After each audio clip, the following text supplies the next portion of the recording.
voz para Cláudio, eu quero dizer que Cláudio também é uma das vozes mais bonitas que eu conheço, de verdade. Então chega de ouvir a minha voz, eu quero ouvir a voz de Cláudio. Eu já mandei áudio seu para amiga minha falando assim, gente, o que tem de tão bonita na voz dessa pessoa, Cláudio? Ai, gente, que isso? Eu queria entender, assim, como que é esse ouvido da Isa, gente. Coisa maravilhosa. Oi, pessoal, tudo bom? Espero que estejam todos bem no meio dessa situação toda que a gente tem vivido no mundo. Bom, eu sou o Cláudio, vou me descrever. Eu sou um homem branco, de pele morena. Eu tô vestindo uma bata azul bem clara, assim, um azul royal, que tem uma gola aberta, larga. Eu uso barba, a minha barba tá bem escura agora, porque eu tingi, gente, eu sou desses, que eu enjoo da minha cara, minha barba tava meio grisalha, eu enjoei. Aí o que eu fiz o quê? Eu tingi pra ficar o quê? Pretinha. Mas o cabelo não.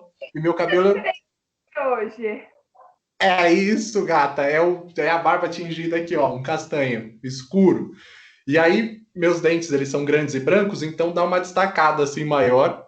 Os meus cabelos, eles não estão tingidos, eles são pretos com alguns fios grisalhos, então eu tô ficando com uma mecha branca. E eles estão meio compridos e presos num coque aqui na parte de trás, com a parte da nuca, o cabelo um pouco solto. E aí eu tô aqui em casa, obviamente. Atrás de mim tem uma parede branca, do meu lado esquerdo tem uma planta, que é uma dracena, é uma mini árvore que tem umas folhas pequenininhas, verdes, escuras e claras. E atrás de mim, na parede, tem uma tapeçaria de lã multicolorida. E fui eu que fiz também, que eu sou desses, assim, que eu sou ilustrador, e aí, para acalmar um pouco a ansiedade, eu também faço umas tapeçarias, umas luminas. Enfim, gente, eu faço um monte de coisa que eu gosto muito e não consigo ficar parado. Esse sou eu. Ah, e um fato importante sobre mim, que eu sou pessoa com deficiência física do lado esquerdo do tronco, braço, tórax, mão, e essa característica aqui dissidente foi o que me impulsionou nessas pesquisas e práticas da acessibilidade que a gente vai falar rapidamente hoje. Ô, Cláudio, muito obrigada.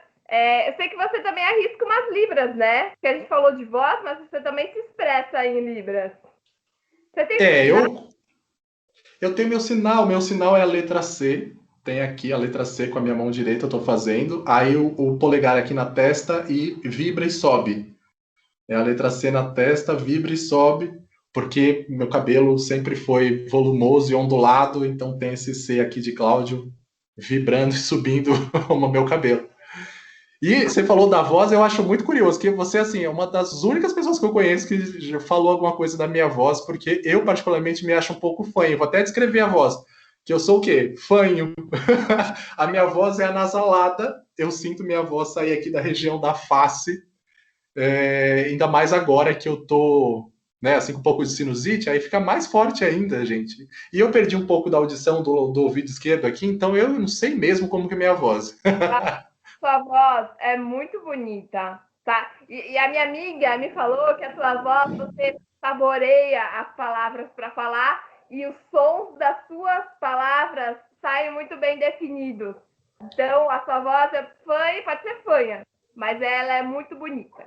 É muito sonora, musical. Poxa, obrigado, gente. Muito É obrigado. verdade, é verdade. As como se chama? As fanáticas. Não, amadoras de vozes, esqueci a palavra agora. Apaixonadas por vozes alheias, eu sou uma dessas. Claro, você falou um pouco sobre, né, como a tua deficiência influenciou aí a tua trajetória. Queria que você contasse quando é que a acessibilidade e cultura se cruzaram na sua vida, se foi ao mesmo tempo, se foi uma primeiro que a outra, como que foi esse processo de se tornar um profissional de cultura acessível, né, de acessibilidade cultural?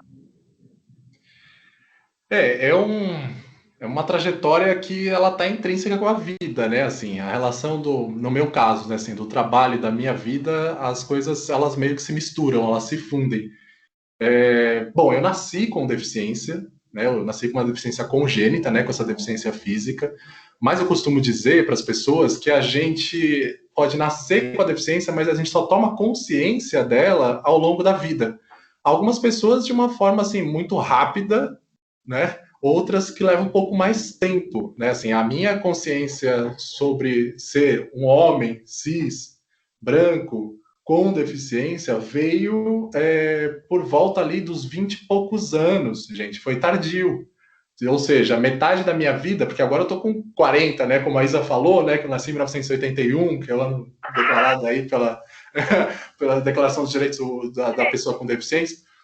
Então, faço 40 logo mais, agora no final de fevereiro. Então, a metade da minha vida foi ainda assim, com essa relação de se reconhecer enquanto uma pessoa com deficiência. E o que é isso, né? A gente entender que o que pauta a nossa relação com uma outra pessoa, ela sofre de alguma forma uma interferência por conta disso. Pela discriminação, pelo capacitismo, né, que é um tema que a gente tem discutido cada vez mais e a gente precisa debater ainda mais, né, sobre o capacitismo, porque existem várias formas dele acontecer. São as formas silenciosas, são as formas mais explícitas, mas em todos os casos ele está de uma forma estrutural, né? Assim como o racismo é estrutural em diversas sociedades como a nossa, o capacitismo também é. Então é aquele olhar meio esquisito assim de lado, a mãe que dá um tranco na criança para falar para ela parar de olhar que é feio, né? Então a gente precisa estabelecer esses diálogos. Então eu sou uma pessoa que eu vivo isso, né? Assim, quando eu saio na rua, eu sou discreto, né? Vocês podem ver que eu tô assim, quem me descrevi, quem me enxerga, tá vendo aí que eu tô com uma blusinha bem azul e eu tenho 1,91 m. E aí, então eu chamo muita atenção. Só que ao mesmo tempo que eu chamo muita atenção, as pessoas olham, às vezes por causa da altura ou por causa das roupas que eu estou vestindo, e fixam automaticamente na mão. Então, esses olhares, essa forma que as pessoas se relacionam ou não se relacionam ainda com a deficiência, ela sempre foi se acumulando assim, né, e formigando internamente, até que eu comecei a trabalhar com mediação dentro de espaços culturais, né, de educação não formal. O que é isso, né, dentro de museus, de exposições, enfim, e dentro dessas exposições, né, dos museus, dos espaços não formais de educação, tem as visitas mediadas, a gente atende diversos grupos, né? Eu comecei a minha trajetória de educação assim, né? Sou formado em artes e tal, e eu fui logo trabalhar com a mediação dentro do espaço de museu.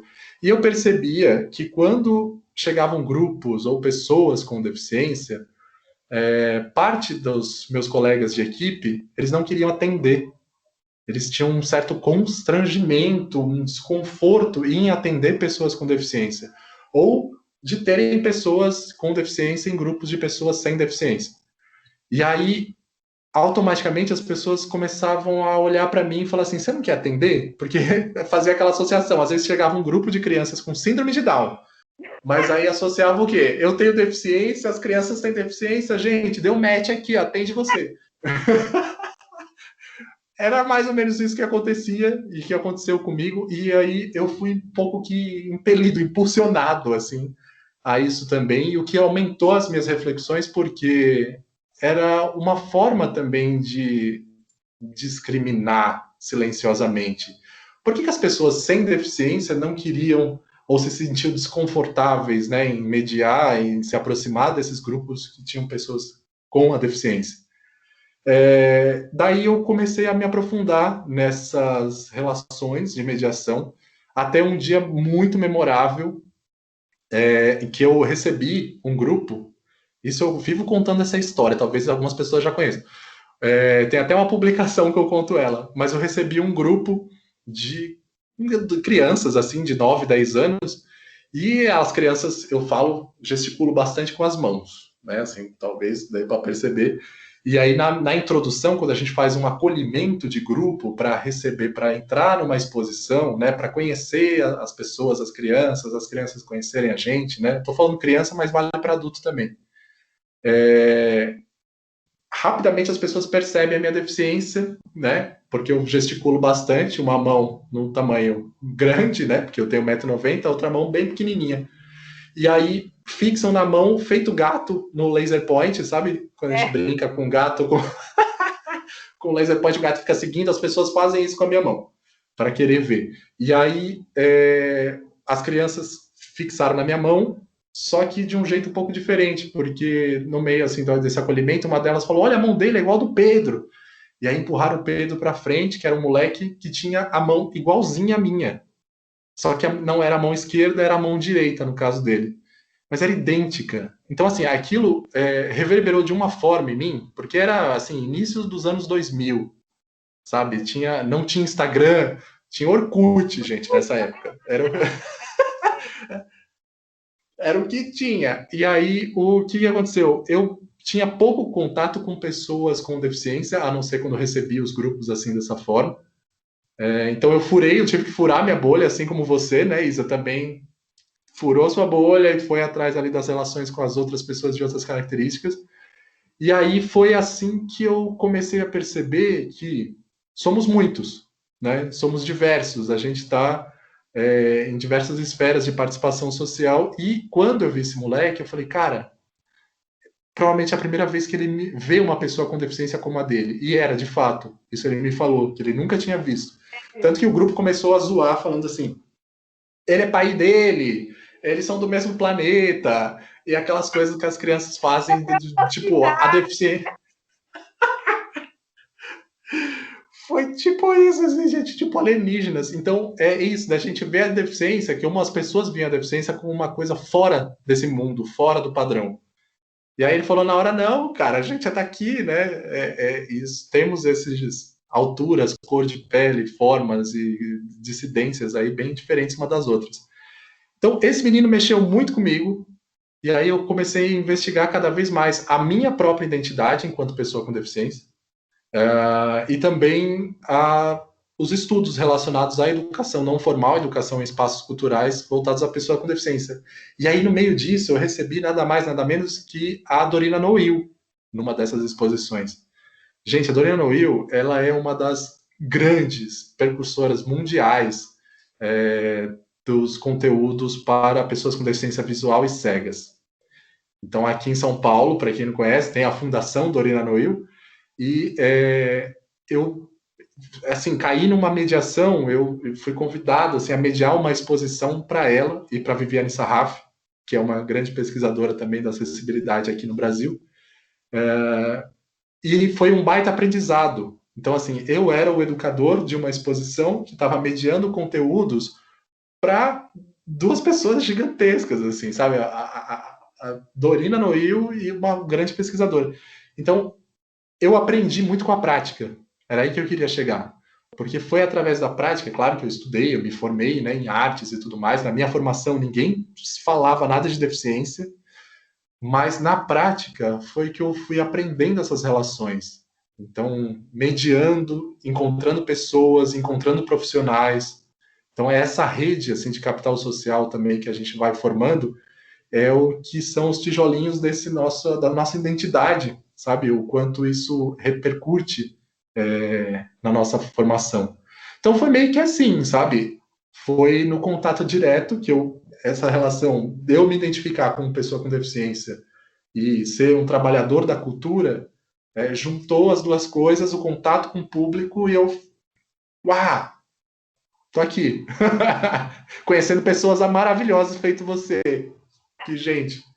Eu digo mesmo. E, Cláudio, é muito interessante que o nosso processo foi muito próximo, parecido, porque eu também só me reconheci, tive consciência da minha deficiência com 24, 25 anos. Hoje eu tenho 28, tem 4, 5 anos. E aí você também foi uma das primeiras pessoas que... E olha que curiosidade, eu não lembro se eu te contei isso, mas quando eu conheci você como no meio de acessibilidade cultural, eu não sabia que você tinha deficiência. E eu lembro que eu acho que umas 2 vezes que eu te encontrei ao vivo. E aí eu acho que foi na segunda ou terceira vez que eu entendi que você tinha deficiência. Porque eu acho que eu fiquei ouvindo a tua voz só. Que eu esqueci de ver todo o resto. Porque pra mim, passou batido. E ainda eu sou baixa visão, né, gente? Então não vejo a mão, nunca não vi a mão do Cláudio da primeira vez, não vi a deficiência. Essa característica do Cláudio da primeira vez sempre foi a voz. Isso é comum acontecer, né? Eu acho que a gente tem um debate bastante rico assim, em relação a isso também, de deficiências que têm mais vulnerabilidades, né, assim, que são mais expostas, vamos dizer assim. Por exemplo, uma pessoa em cadeira de rodas, né? A gente tem uma relação, uma identificação rápida, assim, da questão do estigma também, né? Ou Artefato, né? Que vem junto com a pessoa. É verdade. exato, assim, pessoas que utilizam, né, outro mecanismo de tecnologia assistiva, né? Então, variados sejam eles, essas pessoas acabam sendo identificadas mais rápido, né? Ou algumas pessoas com algumas características de diversidades ai, fugiu a palavra agora. Neuroticidade. Neurodiversidades, obrigado. Então, em alguns casos a gente percebe também pessoas com síndrome de Down, tal, assim, mas algumas deficiências elas são mais silenciosas, elas são mais invisíveis. Então a minha, né, se eu ficar quietinho, e era isso que eu fazia. E é essa postura que eu mudei a partir da relação com o outro, né? Tem uma pesquisadora, enfim, um grande pensadora, assim, o Vygotsky, que é isso, né? O quanto a gente desenvolve da nossa inteligência, das nossas capacidades a partir da relação com o outro. O meu caso foi exatamente esse, assim, eu sempre escondi a minha mão esquerda nessas mediações e eu fui chamado a atenção algumas vezes para isso, para não ser um elemento que distraía a atenção do público, do grupo. Então, às vezes eu colocava a mão no bolso, a mão para trás, e até os 20 e poucos anos eu fiz isso, gente, até os 20 e tantos anos, assim, 24, 25, meio que a idade que você falou, e a Isa também, que você se identificou enquanto pessoa com deficiência. E aí, tendo contato com as pessoas, eu falei, não, eu não vou esconder essa minha deficiência. Então, assim, ela tem uma certa passabilidade quando eu cruzo os braços, né? Quando eu coloco as mãos para trás, ou quando eu estou vestido com uma roupa de frio e tal, então passa, né? Mas eu cada vez mais tento mostrar, né, essa minha diversidade, essa minha dissidência na rua, falando, enfim, onde eu tô, eu falo aqui, ó, é que Retrato aqui, ó, com as duas mãos, assim, ó. Eu imaginei um ensaio fotográfico, ó, dá para fazer várias coisas, gente. Isso é interessante. Porque senão vão achar que a gente é minoria ainda. E é. não somos minoria, somos minorizados, né? Como diversos outros grupos, outras pautas sociais são discutidas, pessoas com deficiência são minorizadas, mas tá sim, ó. Ô, Cláudio, e como você enxerga aí com, né, o teu olhar como um gestor cultural que tem essa trajetória aí enorme, que acabou no meio do caminho se descobrindo e trazendo essa pauta muito forte? Como você vê essa questão de acessibilidade como recurso artístico? Não apenas porque é obrigatório agora, os projetos da Rouanet precisam, exigem acessibilidade, a toda a lei brasileira de acessibilidade, que a gente não cumpre, né? Na maioria das vezes, é só um detalhe, mas quando se tem acessibilidade no contexto cultural, você acha que a gente já está evoluindo para entender acessibilidade de uma forma diversa mesmo, como complementar a experiência do ser humano, ou apenas como lei, como obrigação legal? Essa pergunta maravilhosa, maravilhosa. Essa pergunta vale um curso inteiro. Não é só uma live de alguns minutos. E vai, Mas vai ter curso, né, Cláudio? Spoiler. vai ter curso, fica o spoiler. Alguns cursos, digo apenas isso. Então, essa é uma importante base assim, para as discussões, para os avanços e para o desenvolvimento dessas políticas de acessibilidade no todo, não só cultural e não só de pessoas com deficiência. A gente tem no Brasil uma das mais completas e robustas legislações, decretos e documentos que norteiam a aplicação de direitos, né, que deveriam ser garantidas a todas as pessoas. E é muito assim seguro, muito fácil de encontrar na Lei Brasileira de Inclusão, até na Declaração Universal dos Direitos Humanos, enfim, diversos desses documentos que dão essa base e que muitos deles servem como fomentadores para esses projetos de leis de incentivo, né? Como você falou, o povo coloca obrigatoriedade Rouanet, né? E aí são vários tipos de leis de incentivo, né? A Rouanet é uma delas, E tem essa obrigatoriedade de fato, né? Assim, o que a gente vê já há muito tempo é que, às vezes, uma cota, uma parcela muito pequena é oferecida e ela dá o checklist, assim, do tipo, ok, teve acessibilidade, que É o pode check. ser... É um check, assim, fala assim, o que acessibilidade que é? Uma rampa. Aí taca uma rampa no espaço, falou, o check da acessibilidade está garantido. Cara, é muito além de rampa, porque ainda se construísse a rampa direito, maravilha, mas nem isso, né? Rampa tobogã, não sei como que fala. É aquela rampa né, do inferno, assim. É um negócio que não dá. Então, assim, a rampa, intérprete de Libras, audiodescrição, maravilha. São todos recursos fundamentais, extremamente necessários. Mas, às vezes, quem está construindo o projeto só dá um checklist assim, pá, pá, pá, pá, e aí entrega um negócio bem meia boca, né? Para cumprir ali essa lista. O que está acontecendo? Assim, a gente não pode desconsiderar que existem aí uma trajetória, estou falando aqui do Brasil, mas também do mundo inteiro, mas como eu conheço mais a perspectiva brasileira, vou falar com mais ênfase na perspectiva brasileira. É uma trajetória de pesquisadoras, mulheres, em sua grande maioria, que trazem uma fundamentação, uma prática e uma pesquisa extremamente importante já há décadas. Então, Valdiza Rússio, Amanda Tojal, Viviane Sarraf, mais uma série de outras profissionais que têm essa pesquisa focada justamente aí nos aspectos culturais, tá? Eu estou falando com esse recorte cultural da museologia, dos espaços culturais, que já pesquisam, assim, você tem ideia, desde a década de 70, né? Assim, com ênfase, né? Década de 70, tentando garantir mais acesso e mais alcance de públicos e dessa diversidade de públicos participando desses lugares, desses espaços culturais. Daí, o que a gente encontra ainda, né, assim, por mais os esforços que tenham feito todas essas pesquisadoras, é que existe uma resistência muito grande, de grande parte, da maioria, de todos, vai, vamos falar todos, porque é isso mesmo. Uma resistência muito grande de Fala mesmo. todos, dos espaços implementarem essas políticas de acesso, mas não de uma forma assim, isso aqui é para cumprir uma meta, isso aqui é para alcançar um público X, mas como política institucional, né? Assim, como uma prática interna, que tem a ver com os colaboradores, com as funcionárias, com todo o corpo de trabalhadores presentes, né, na instituição, bem como os aspectos arquitetônicos, comunicacionais, metodológicos, instrumentais, né, todos esses âmbitos da acessibilidade, do desenho universal, né, que são bastante importantes. Então, o que a gente tem muito são iniciativas individuais ainda.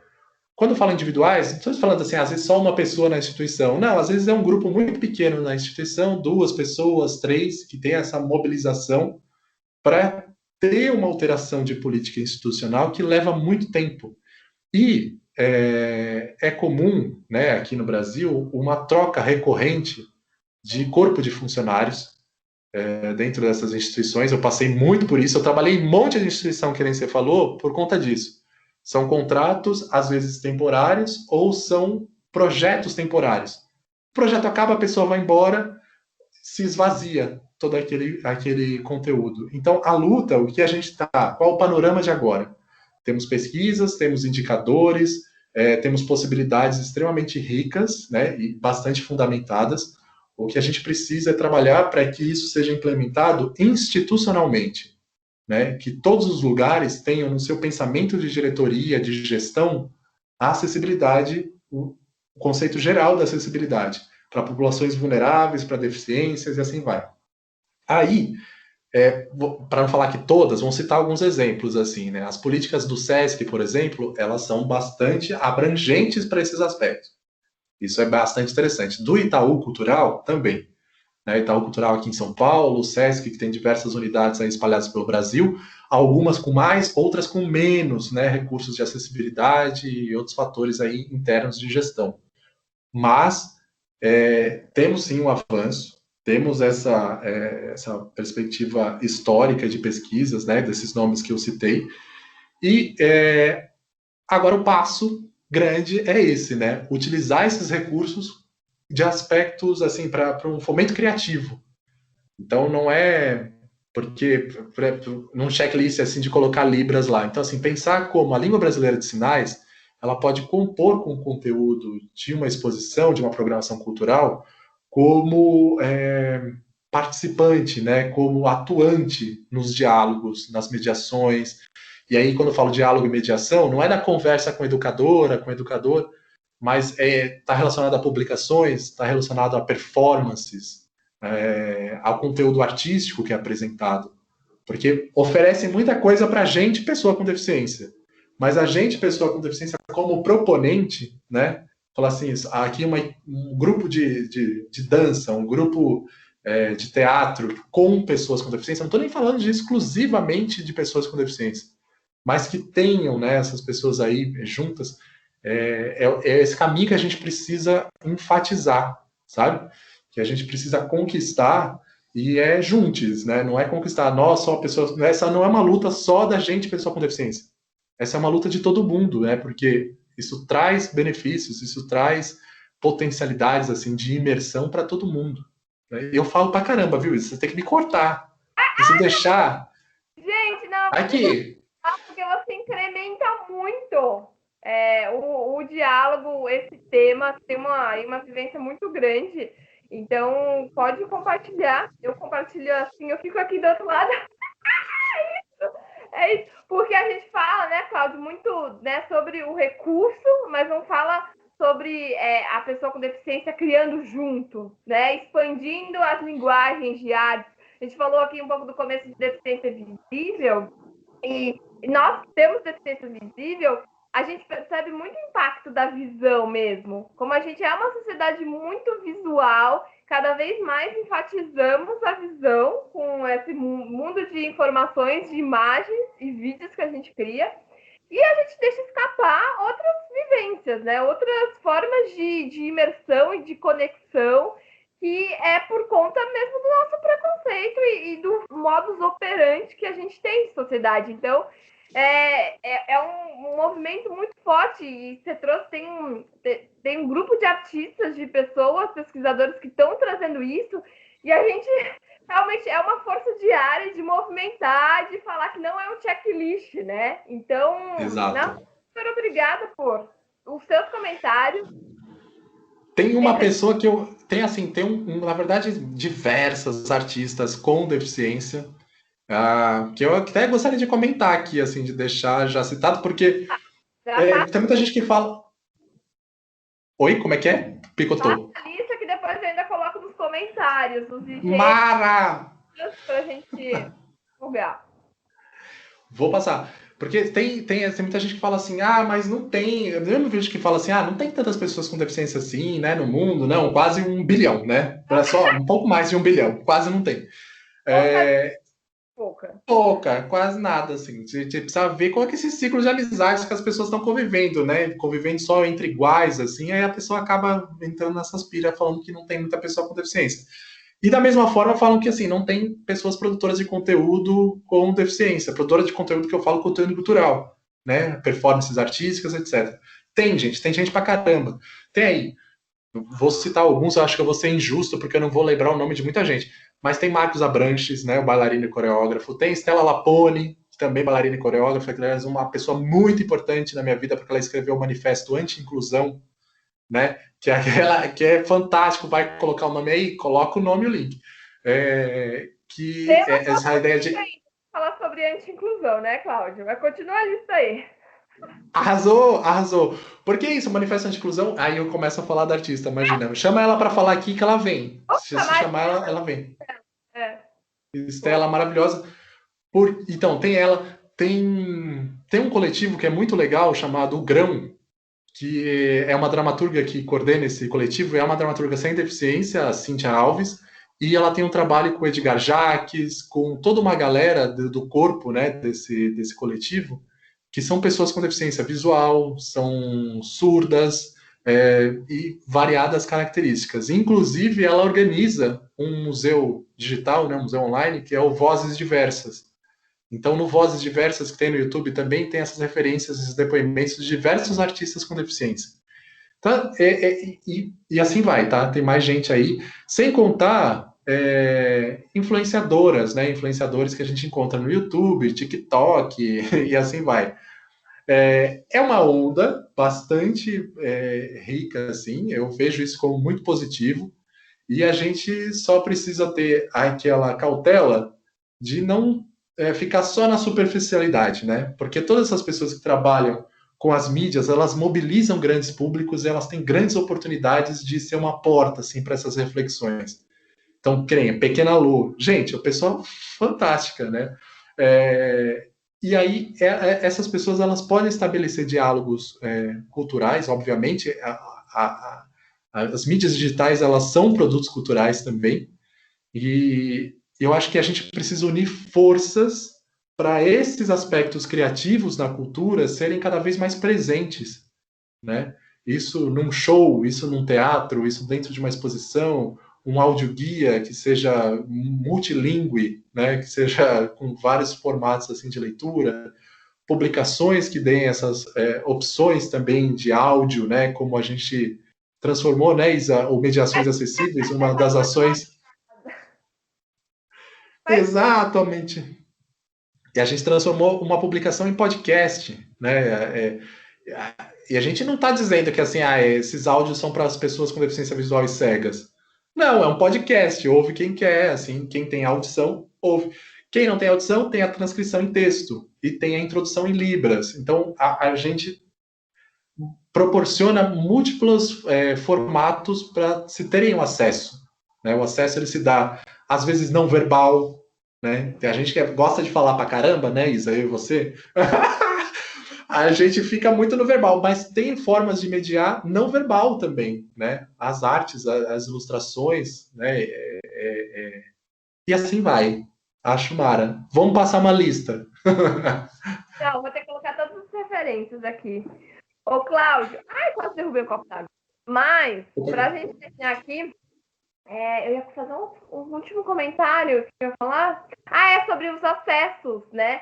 Sobre realmente a gente abrir cada vez mais portas e viabilizar acessos ao conteúdo cultural e todos os demais por diferentes vias, né? Igual eu sinto muito essa falta mesmo da academia, por exemplo, se juntar com esses influenciadores e influenciadoras que têm um grande alcance para trazer temas que são pesquisados, grandes pesquisas, acho que esse ano passado, né, que a gente teve aí todo o caso Butantan, todo o caso da vacina e evolução, como a pesquisa tem um papel fundamental e criadores de conteúdo, pessoas que têm alcance, precisam estar juntos para a gente propagar conhecimento, informação e deixar de propagar fake news, né?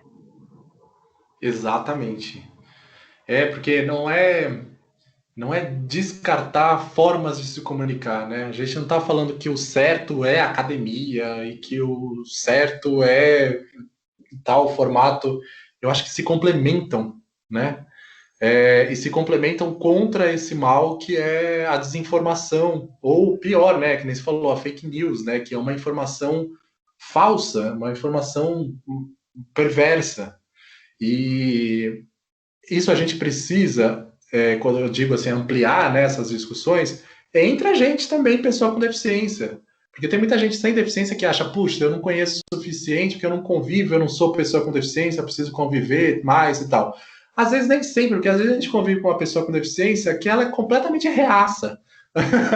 Que tem aquelas ideias de superação, de herói, de não sei o quê, que é todo um discurso que a gente tem que abolir, né? Que o meu corpo, né? Os nossos corpos, eles não estão aqui para servir de acalanto assim para uma pessoa achar que a vida dela é melhor por não ter nascido com deficiência. Eu não estou superando o fato de eu ter nascido com uma mãozinha pequenininha. Eu não é isso, tá? Então assim, Não é uma doença, né? exato, ampliar essas discussões para também romper com esse capacitismo que acontece entre as pessoas com deficiência também. Né? É muito tenso, é tenso. Ó, ó. Ô, Cláudio, nós vamos ter que terminar, parar por aqui, porque eu já estou avisando, vai ter que ter duas partes essa entrevista. Não tem condições, é muito. Você traz ideias muito legais que precisam ser cada vez mais colocadas no palco, nos palcos digitais. Tem uma frase, uma palavra que você falou que eu amei. Ai, agora eu esqueci. Quando você falou do braço, passa. Enfim, depois eu aprendi vários vocabulários aqui novos. Eu adoro conversar com o Cláudio. Mas Dissidente? Dissidente tá na moda. Dissidente é top.